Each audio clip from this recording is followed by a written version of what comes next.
As a success coach here at TCC, our main focus is just to help support students. I call myself a support resource. My idea of supporting students on a regular basis is a little bit different for each individual person, right? Because everybody's situation is different, everybody's story is different. So we love for students to come in, tell us, like what they're working on, what they feel like they need support in, whether that's time management, study skills, test prep. Maybe you have a lot going on in life and it's kind of stressful and you're looking for a way just to kind of talk about that and balance that out. And I know that sounds kind of a little different, right? Because it's kind of like counseling, but we're not counseling and we're not academic advisors. We kind of fall in the middle. So you can be there to talk to us about classes that you're taking or struggles that you're having. And that's kind of where we fall in, is just helping each individual student where they're at. So we're going to talk about study strategies a little bit. What do you feel like is something you struggle with when it comes to studying? Anything come to mind? Staying focused. Staying focused. I totally agree. It can be so hard to stay focused, especially when it's material that you're not really interested in. So it sounds like for you, reading literature might be something that's really easy to focus on, right? But what's a subject area that might be difficult to focus on? Math. Math. Math since the 6th grade. That man lost me. I had no idea what he was talking about, and I still have no idea what letters have to do with numbers. It's like learning a second language, but through numbers. It is, and for some people, it just makes sense to their brain. For me, it doesn't. I'm more of a people person. I want to just work with people and get to know folks, and so my brain doesn't work that way also, so it's kind of hard to focus. So we can talk about a strategy for focusing on that. Okay, anybody else want to share? Nobody else talkative in here? I'm sorry? Okay, so it's very similar, absolutely. Anybody have trouble focusing in history or science or anything like that? Yeah. I always end up having a hard time when it comes down to understanding history, Okay, but since I'm focusing more on the brain part, it's tending towards that. okay, so more like reading and then like comprehending the bigger text of it all? Yes. Yeah, okay, so learning how to break that material down and just get the meat out of it, right? Yes. I know, it can be so overwhelming to read a textbook. Y'all, I went back to school a couple years ago before the pandemic and tried to read those textbooks, and boy, it's just full of words, right? And not all of them are as important, right? So learning how to not focus on the less important words and just focusing on the meat of the textbook, right? Because some of they're dry. So anyway, we're going to talk about strategies like that, and I could talk all day. But how do you study? When you think of how you study, what do y'all think about? Don't make me talk to myself up here, y'all. Waiting for my child to go to sleep so I can focus better. Absolutely, because it's hard to focus, right? If you have someone else to take care of. It is. Yes, I Mom, totally what are you agree. doing? Mom, what are you doing? Mom, what are you doing? I love you, Mom. You're pretty, Mom. And it's wonderful, right? Oh, yeah. Yeah, but at the same time too, it's really hard to focus through that. And so you probably don't get a lot of really good studying done, right? Yeah. Anybody else think of anything? Like what comes into your head when you think about studying? It's okay. It's okay, we'll talk through it. Okay. You know, I'm gonna skip this one. Okay. 7 strategies. I think we're gonna just kind of go over some of these time-saving tips and strategies, okay? So, one of my favorite study techniques is called the Pomodoro technique. Has anybody heard of that before? No. Okay. That's okay. Pomodoro is where you actually break down your study sessions into really small chunks, okay? So if you pull up a timer on your phone, you'd set it for like 20-25 minutes, and you would set yourself up for success, right? Because you can do anything for 20-25 minutes.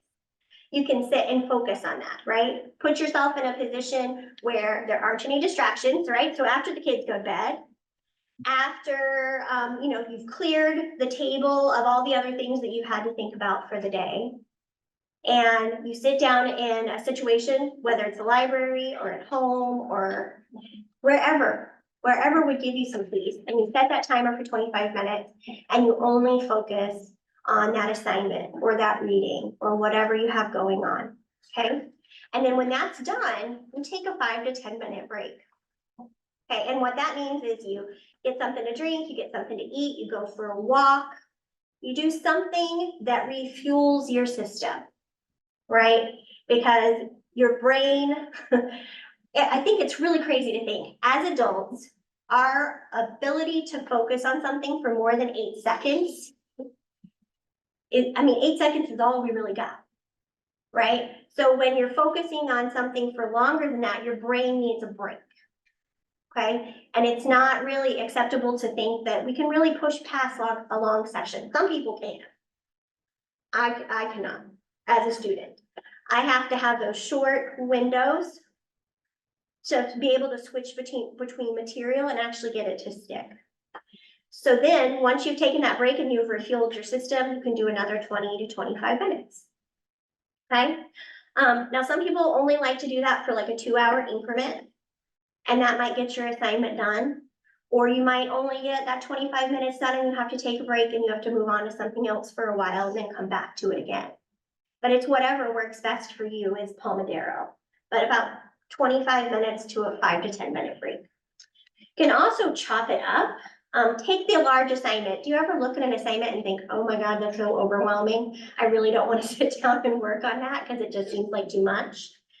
So if you take an assignment and you break it down on paper into smaller little bits, that's okay. It's okay. If you break it down into smaller little bits, you have to go. If you break it down, then it's easier to say, okay, the first part of this assignment was, say you're researching for a paper.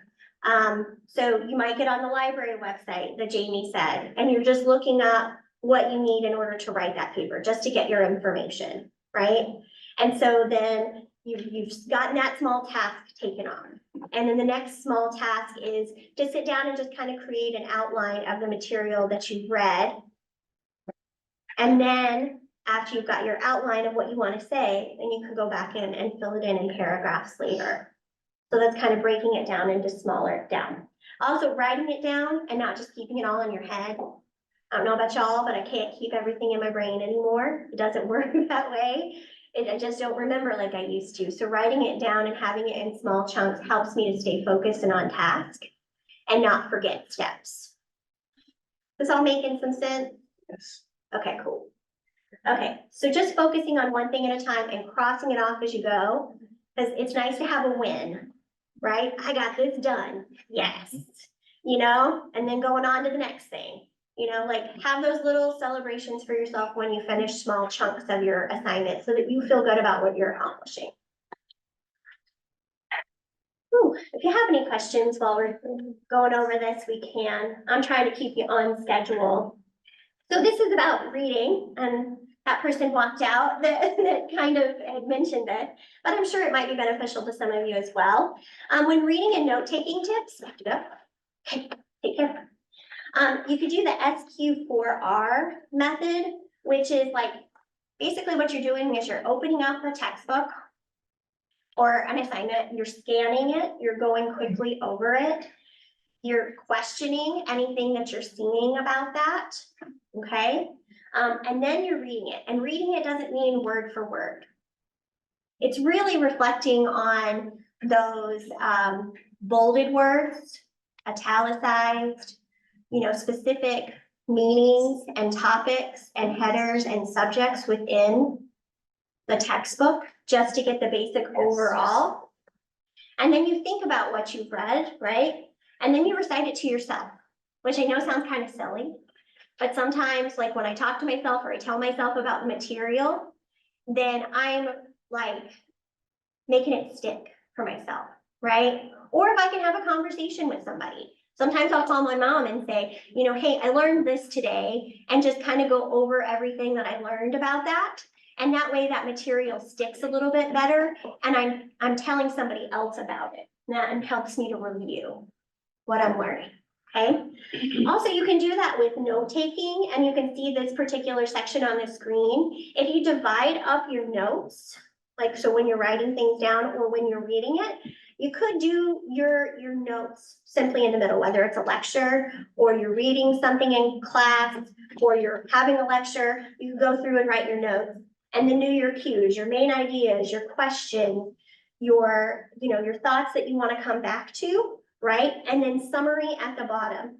Make it short and sweet, something that you're going to remember that gives you like the meat of what you just learned. Okay, because sometimes when we think of studying, sometimes we think of reading back over our notes, right? And reading back over our notes doesn't really help us to learn anything. It doesn't solidify it for you in your head. But when we take those notes, we write those cues, and then we summarize it for ourselves, we're getting the basic information that we need from that topic and actually, you know, applying it to ourselves in a way. That makes sense? I'm sorry, I know this might be a pretty boring topic. The good thing is, as success coaches too, we can work with you individually. So you're always more than welcome to come upstairs. We're on the second floor of the library in the success coaching suite. There's 15 of us. And we're pretty much here. There's somebody generally here from 7:30 to 5 every day. There might be some people who are here after 5 on certain days, but you know, if you have a question or a concern and you want to talk through a study habit, then we're happy to do that with you as individuals. It doesn't have to be, oh, I'm going to get all of this in one fell swoop, and you try to take it and then apply it for yourselves. We want to be there to help you with that. Okay. Organization and prioritization. Absolutely. Do any of you use like a specific tool for keeping track of everything? Anything online, a planner? You name it. Anybody? I use my phone. Use your phone. Is it easy to keep track of things in there? Okay, so it's not something that you ignore. Okay. How many of you have put something in your phone and then ignored it when it popped back up as a reminder? Okay, yes. I have been there, done that. I am so glad it works for you. That's awesome. Because for some people it does. Right? And so for my personal life, I can put stuff in my phone and I'm probably going to remember it because, right, it's related to my personal life. But my work life, I keep separate. And so I have to have different methods for keeping things organized and have that madness separated. Sorry, I got ahead of myself there in my brain. I never thought that I would like Google Calendar so much.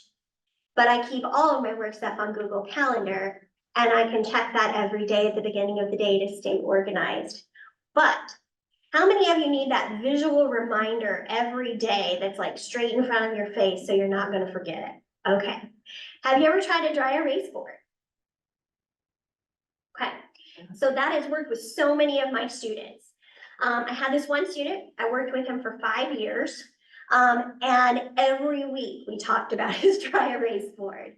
He would get on a Zoom call and he would show me and he'd say, Miss Wicker, look, I got everything written out for the week. And he did every Sunday, like clockwork. He would sit down, he would pull up his assignments, look at what he had due for the week or work or extracurriculars, whatever.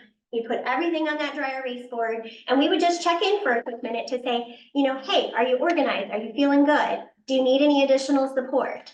But sometimes you need that visual to say, okay, yes, I got this done. And then I can check that off and feel good about it, right? Get a cheap dry erase board. Yeah, just go to the Dollar Tree and give it a try because it works wonders for some people, right? And you don't know until you try. But some people can use phones and technology. My wife always use the board, but I use my phone.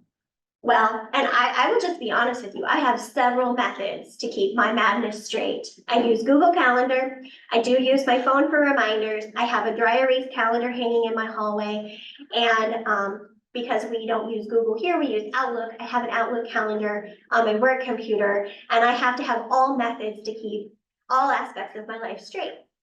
Right? Now, a planner just doesn't work for me. I've tried it multiple times. And I know it's the first thing people say is, hey, did you get a planner? That'll keep you organized. But if you don't keep things written in it and you don't ever look at it, what's the likelihood that it's actually going to be beneficial to you? And I put alarm for anything I plan. The alarm remind me what I'm going to do in this time. Yeah. That's awesome. So you're very organized. Yeah, but sometimes you just need that, right? You need to have your day kind of prioritized and laid out so that you feel like, okay, I've got a time for that. Absolutely. There's lots of good things about that. So I think we're kind of, this is a long PowerPoint, I won't lie to y'all, so I'm gonna keep us moving. The more note-taking tips. Oh, have you ever heard of concept mapping? Jamie has. So I had a colleague who loved concept mapping. It was his whole thing when writing things out. Because some people, like you can see on this, I think it's on your left-hand side on the screen, that's an outline, right, of note-taking, where you have a header and a main idea and you have bullet points. And that does help you to stay organized and keep your notes in a very clear order, right? Oh, I have to be that odd man out, right? Because clear order is not for me. I love total and utter chaos, evidently. So, and not that the concept mapping is chaos, but it can be what I consider colorful, creative. You can think outside the box when it comes to the way you organize your notes. So that main point, say if I was in a history class, instead of doing the circle at the top, like I might draw a picture that represents that era that we're in, right? Or what we're talking about. And I would do it in colors because that's going to stand out to me and it's going to be bold and it's going to be something I remember. And then from there, those subtopics, well, you know, what was going on in Rome during these hours in history, you know, in years in history.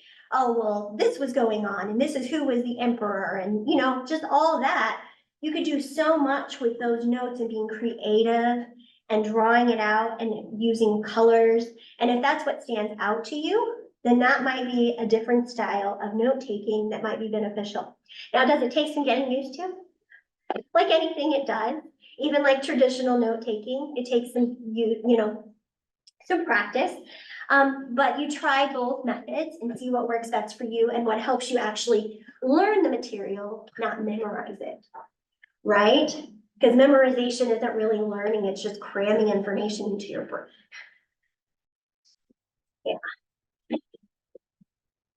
Woo, sorry, I'm a long-winded person. Okay, flashcards. Have you ever used Quizlet? Does that sound familiar? Okay, we've got some people who've used Quizlet before. So Quizlet is great because it does allow you to make online note cards. And so that's a pretty easy way to hop on the computer and create some notes for yourself. But again, you know, traditional note cards are great too because you can really create. I like this one here that Dora Lisa shared because those note cards kind of work up, right? You have your everyday note cards, those ones that you're going to look at repetitively, and that way it gets you in the habit of that, seeing that information. And then you work your way up to creating note cards that have more and more, I guess, detail, right? That's going to help you retain the information that you're learning. Jamie, do you have any thoughts, feelings about note cards? Yeah, for GED, Quizlets actually has, you could type vocabulary, GED, and it has. So I use note cards, and if people want help with vocabulary, I have I call it a super flashcard where you write a word that you're looking at, you do synonyms, I show you how to do everything, write a sentence, a picture, almost like, you know, so and you can remember it, and then like you said, how they do the time, when you move the things to the time, you know, you go over it until you know it. I mean, the first day, you look at all of them for 7 days, and you go to the next list, put it there. If you, every week, that list can't do it, you put it back in the weekly, you get the idea of that. Second, yeah. So I do use, I take foreign language, I use Quizlets when I did foreign language. I lived with it when I did Latin. I couldn't have passed without it. And grammar, I use a different thing. Yeah, but definitely, Yeah, for vocab, for sure. definitely. Yeah, and Quizlet's great because it does already have a lot of that stuff made for you so that you're not having to do that extra work. You can just search it, like Jamie said, and it will pull those words up for you. Oh, gosh. What do y'all think about this question? What are common problems students have with studying? We talked a little bit about that. Focus. Anything else? I'm not a student, but I'd just like to add, sometimes you have to have test taken, study habits, studying strategies. Yeah. You touched on a few of those, Mhm. and everybody doesn't study alike. That's true. Although I finished school years ago, Yeah, and my studying strategy was to read it, write it, read my information again, rewrite it if I have to, because the focus part wasn't there. And I have to comprehend it by reading and writing it and then reading it again. absolutely. So, Yeah, that, and then you just have to find what works best for you. Quietness may work.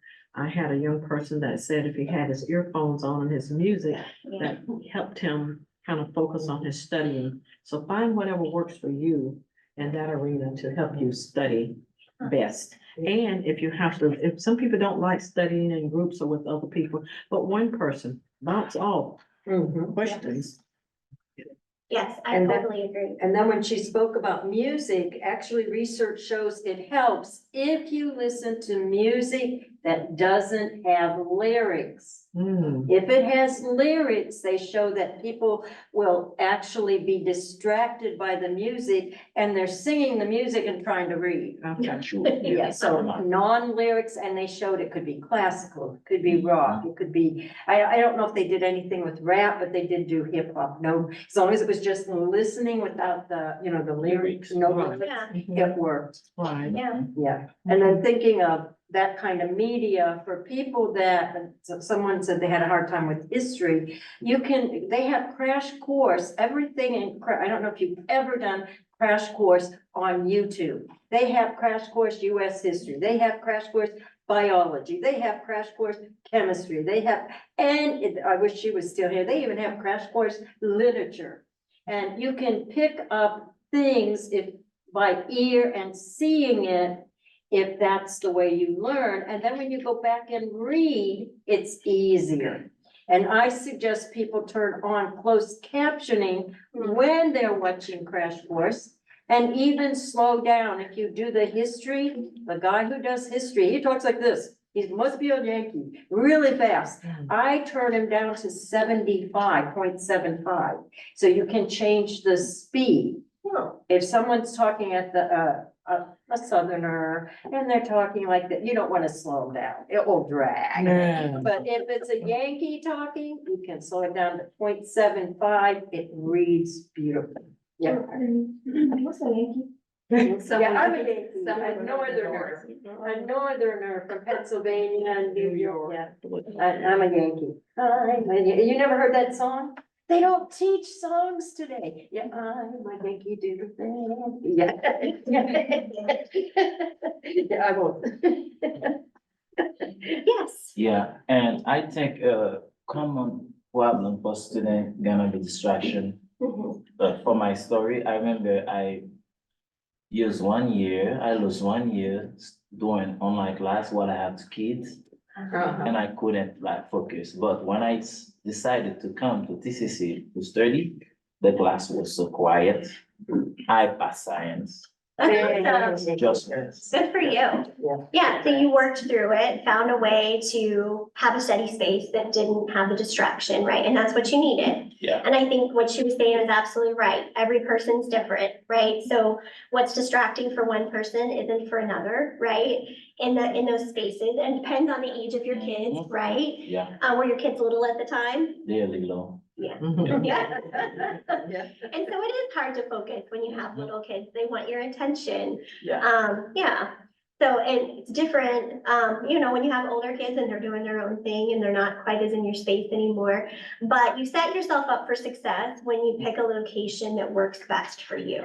Whether that's at the library with a group of people or singularly or at home. You know, some people set their workspace up with no distractions other than just their textbook or whatever they're reading or working on at the time. And that works. Listening to music is great. I think what Jamie was saying is absolutely true. You know, if it has lyrics, then I just want to sing along. Absolutely. You know, so it's easier if it doesn't have that, right? And you can actually focus on what you're learning. So there's a lot of takeaways here, that it's, you know, it's an individual process. You have to find out what works best for you, but it does have a lot to do with repetition, writing, the way you take your notes, you know, how that speaks to you, right? So if you need to read it, write it, continue to do that over and over again. That could be through note cards and reviewing those on a regular basis.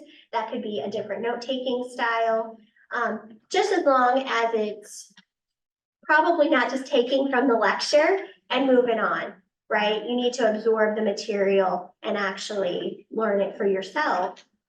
And that can even be having conversations with friends and family about what you learned. And that might seem a little awkward at first, but if you're teaching it to someone else, that means that you've learned it for yourself.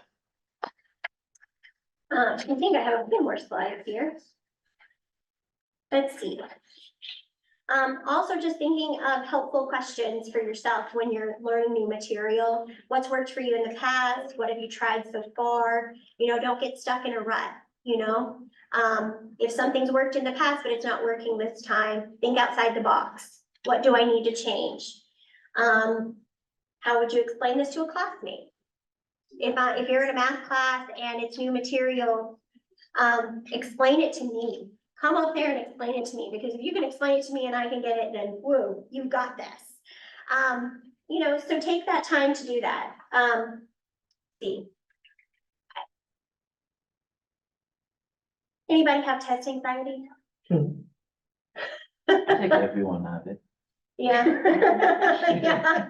Everybody worries about it. Yeah. Especially honor walk, when we do honor walk. I don't know what GED. Oh, I know. Yeah, GED is kind of like honor walk too. We have to take it with some, yeah, You have to take with a proctor yeah. online. Yeah, and that can be very overwhelming, especially if you don't feel like you got it right, or you think, you know, your space isn't set up correctly. That can stress a person out. Usually the timing, you know, when they time it, Yeah, that really Yes, puts a you lot just- of pressure yes. on Yes, you when me you're too. timing. That's right. And then you begin to rush and not read things through thoroughly. And then you're looking at your little timeout. The person goes to the board. When we took the ACT and the PSAT during my high school days, or SAT, you only have 10 minutes left and you go, oh God. And then you start Yes. Christmas tree and stuff. Yeah, Yes. yeah. Yeah. Get an answer, so. That's true. Bye-bye. So anyways, I think timing and anxiety is, this for me was like overwhelming. Yeah, and one thing they say to do that, that's why I like doing this writing thing. This writing thing is 45 minutes, is to practice at least once a week using the time constraint. Mhm. So that will help you, because maybe you can read this and write a nice paper and 2 hours go by.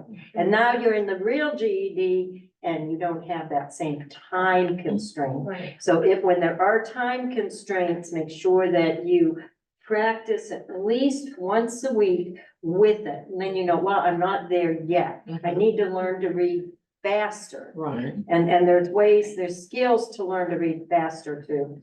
And, you know, you come out the wall. Yeah. Yeah, I'm absolutely. doing commercials for learning. So it is about all making a plan, right? Like if you know you have a test coming up and it's gonna be proctored and it's gonna be timed, just having a plan. I'm going to make sure that I set down to the computer an hour before, right? Like I'm gonna get everything open, not that you can start the honor lock, right? But you're gonna set your space up for success so that you're not rushing to the last minute, because what if you have a technical issue? That gives you that extra time to get set up and have your space ready to go without stressing yourself out. Your mindset matters, right? If you go into it thinking, I'm never gonna do this is not gonna be a good experience. You know, you're setting yourself up for failing or not doing as well as you want to. But if you say, you know what, I've studied, I'm sitting down to the computer, I'm as prepared as I'm going to be, because you've done your study techniques, right? You've been studying along the way. And you're now prepared, you're in front of the computer and you're ready to rock and roll. I've done the best I can, I'm prepared. And try to, give yourself that calming feeling, take some deep breaths. I know that sounds really silly, Yeah, but we need to breathe. We don't actually breathe. We're in such a rush all the time that we don't take those deep breaths to calm our system back down and remind us that it's okay, right? We're in such a hurry in life all the time.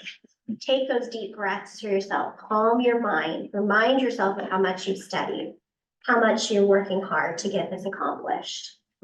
If you can practice beforehand, then great, however that review looks.